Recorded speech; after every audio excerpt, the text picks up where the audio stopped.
السلام علیکم، میں ہوں بلال ہمشیر ڈیفنس رائٹر کے ساتھ 1950 سے 1953 کے درمیان لڑی جانے والی کوریائی جنگ میں تقریباً 30 لاکھ لوگ ہلاک ہو گئے تھے اور کم و بیش 35 لاکھ لوگ جو ہیں وہ زخمی اور اپاہج ہو گئے تھے۔ دونوں کوریا کی کوئی بھی ایسی عمارت نہ تھی جو کہ سلامت رہی ہو، حتیٰ کہ دونوں سائٹوں پر صدارتی محل جو ہیں وہ بھی ان حملوں میں برباد ہو گئے تھے۔ 1910 سے 1945 تک جاپان کے زیر تسلط رہنے والے کوریا کو عالمی کھلاڑیوں نے ایک دوسرے کے خلاف لا کھڑا کیا تھا، اور ایک طرف سوویت یونین کی عشیر بات تھی اور دوسری طرف امریکہ نے اقوام متحدہ سے اجازت لے کر جو ہے وہ 20 ملکوں کی ایک فوج جو ہے وہ کوریا کی بربادی کے لیے اکٹھی کر لی تھی۔ چین بھی اس معاملے میں شامل تھا اور چین کے ساتھ مل کر جو ہے وہ ساری جنگ جو ہے وہ لڑی گئی۔ کوریا کی تاریخ بہت پرانی ہے۔ اس مملکت کے آثار ہزاروں سال پہلے ملتے ہیں۔ دوسری جنگ عظیم کے فوری بعد جب جاپان شکست کھا گیا اور امریکہ نے جاپان پر قبضہ کر لیا تو کوریا میں بھی جاپانی فوج کو فارغ کر دیا گیا، لیکن روس جو بہت تیزی سے دنیا میں اپنا اثر و رسوخ جو ہے وہ بڑھا رہا تھا، وہ اس قدر آسانی سے کوریا کو اپنے ہاتھ سے نہیں جانے دے سکتا تھا، کیونکہ وہاں پر امریکی فوج آ کر بیٹھ گئی تھی۔ کیونکہ ساؤتھ چائنا کے سی کے پانیوں میں امریکیوں کا غلبہ روس کے لیے بہت خطرناک ہو سکتا تھا، اس لیے دونوں طاقتوں نے کوریا کو میدان جنگ بنایا۔ حالانکہ ان کے مفادات اہم تھے اور کوریا کے لوگ جو ہیں وہ اس معاملے میں ملیہ میٹ ہو کر رہ گئے۔ امریکیوں اور روسیوں نے کوریا کی بندر بانٹ کا فیصلہ کیا ہوا تھا اور اس کی بڑی وجہ چین میں کمیونسٹ انقلاب تھا۔ کوریا کے کمیونسٹ فوجیوں نے 1945 سے 1949 کے درمیان چین اس انقلاب میں ان کی زبردست مدد کی تھی۔ جب شمالی کوریا اور جنوبی کوریا کا مسئلہ شروع ہوا تو چین نے جو ہے وہ شمالی کوریا کی بھرپور مدد کی۔ اس کی بڑی وجہ یہ تھی کہ تائیوان کا جزیرہ جو ہے وہ چین کے لیے ہمیشہ ہی خطرہ تھا، اور وہ چاہتا تھا کہ اس کے اثر و رسوخ جو ہیں وہ بہرحال اس علاقے میں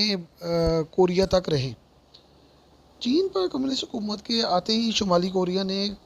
کمیونسٹ جلگار اپنے بھرپور انداز میں کی۔ چین کی کمیونسٹ حکومت کی تمام جو سیکشن تھے ان کو جاپانی اسلحہ فراہم کیا گیا، جو روس نے شمالی کوریا میں جاپانی فوجیوں سے سرنڈر کے وقت چھینا تھا۔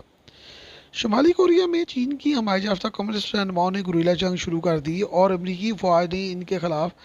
بھی کارروائیاں شروع کر دی، لیکن شمالی کوریا کے رہنما کم il سنگ ماسکو کے دورے پر گئے، جہاں انہوں نے اسٹالن کو راضی کیا کہ وہ شمالی کوریا کی حمایت کریں، اور اسٹالن نے کم il سنگ کو یقین دلایا کہ وہ اس کی بھرپور حمایت کرتے ہیں۔ پھر انہوں نے چین کی کمیونسٹ پارٹی سے بھی تعلقات مضبوط بنایا اور چین میں ماؤ زیدونگ سے ملاقات کی، اور ماؤ زیدونگ نے بھی شمالی کوریا کو ہر طرح اور ہر ممکن جو ہے وہ مدد دینے کا وعدہ کیا۔ امریکہ کے لیے کمیونزم کی بڑھتی ہوئی طاقت ایک بہت بڑا خطرہ تھی۔ یہ ایک حیرت انگیز حقیقت ہے کہ امریکہ کوریا کے مقابلے میں بہت تذبذب کا شکار تھا اور وہ وہاں پر جنگ نہیں لڑنا چاہتے تھے، لیکن روس اور چین کی بڑھتی ہوئی طاقت بھی ان کے لیے بہت بڑا مسئلہ تھی۔ دوسری جنگ عظیم کے بعد یورپ میں سوویت یونین کی بڑھتی ہوئی طاقت سے پورا مشرقی یورپ جو ہے وہ کمیونسٹ بلاک میں چلا گیا تھا، اور امریکہ کو اس یورپی علاقے کی بہت زیادہ فکر تھی۔ ایشیا میں چین سمیت دیگر علاقے سوویت رسوخ میں آ رہے تھے۔ بہرحال امریکیوں نے اقوام متحدہ کی قراردادوں کا سہارا لیتے ہوئے شمالی کوریا کے حملے کو پسپا کرنے کے لیے تقریباً 20 ممالک کی فوج کو اکٹھا کر لیا۔ جنوبی کوریا کی مدد سے جو ہے وہ سمندری اور فضائی حملے شروع کر دیے گئے، اور ایک اتحادی فوج جو ہے وہ وہاں پر آ کر بیٹھ گئی، جس میں بہت سارے ممالک کی فوج شامل تھی۔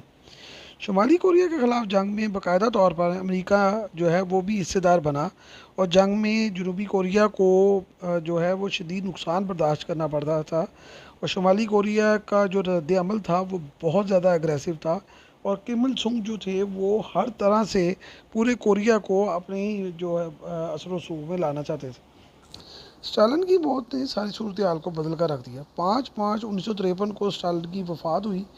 اور اسی سال امریکی صدر آئزنہاور نے بھی عہدہ سنبھالا، تو یہ صورتحال جو ہے وہ ساری کی ساری بدل کر رہ گئی۔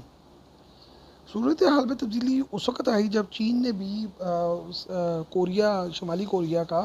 جو ہے وہ ساتھ دینے سے انکار کر دیا، کیونکہ چین کی حالت اس وقت یہ نہیں تھی کہ وہ اپنے طور پر جو ہے وہ سارے مسائل حل کر سکے، اور خاص طور پر اس کا بہت زیادہ خرچہ ہو رہا تھا اس جنگ کے دوران میں، جو کہ سارے کا سارا روس پہ ڈپینڈنٹ تھا، اور اسٹالن کی موت کے بعد روس نے اس سارے معاملے کو جو ہے وہ ختم کرنے کی کوشش کرنی شروع کر دی تھی۔ اسی کوشش کے تحت روس نے بھارت کو استعمال کرتے ہوئے اقوام متحدہ میں کوریائی جنگ کو بند کرنے کے لیے قرارداد جمع کروائی، اور اس پر عمل درآمد کے لیے امریکہ کی سربراہی میں کورین ڈی ملٹریلائزڈ زون جو ہے وہ بنایا گیا، جس کا سویڈن اور سوئٹزرلینڈ بھی حصہ دار ہے۔ اور ابھی تک امریکی، سویڈش اور سوئٹزرلینڈ کی جو افواج ہیں وہ جنوبی کوریا، شمالی کوریا کے نو ملٹری زون میں آ کر بیٹھی رہتی ہیں، اور وہاں پر ان کا خاص جو ہے وہ دفتر ہے، وہ UNO کی تحت بنایا گیا ہے۔ جنوبی کوریا نے اس معاہدے پر دستخط کرنے سے انکار کر دیا تو شمالی کوریا نے اب اسے اپنی جیت قرار دے دیا تھا۔ اس جنگ میں روس کی طرف سے جو ہے وہ بہت زیادہ MiG-15 طیاروں نے کامیابی حاصل کی تھی، اور دوسری طرف جو امریکی ہیں ان کے F-86 سیبر طیاروں کو بڑی کامیابی حاصل ہوئی تھی۔ بہرحال یہ جنگ جو ہے وہ بہت شدید نقصان اور بہت زیادہ جانبی اور مالی بربادی کے بعد جو ہے وہ ختم ہو گئی۔ امریکہ نے ایک وقت میں کوریا میں ایٹم بم گرانے کی بھی مکمل تیاری کر لی تھی، لیکن حیرت انگیز طور پر اسی وقت جو ہے روس نے بھی ایٹمی دھماکہ کر لیا تھا، اس لیے جو امریکی ہیں وہ اس کام سے باز رہے۔ چین کے بارے میں بھی کہا جا رہا تھا کہ چین نے بھی ملکی طور پر ایٹم بم تیار کر لیا ہے، اس لیے امریکی جو ہیں وہ اس سارے معاملے میں جاتے جاتے رک گئے تھے۔ آج بھی امریکی اس علاقے میں اقوام متحدہ کی قرارداد کے تناظر میں بیٹھے ہوئے ہیں، اگرچہ جنوبی کوریا ترقی اور معاشی لحاظ سے شمالی کوریا سے بہت آگے جا چکا ہے، لیکن آج بھی شمالی کوریا جو ہے وہ پوری طرح امریکہ اور جنوبی کوریا کے لیے ایک بہت بڑا خطرہ اور تھریٹ بن کر سامنے کھڑا ہے۔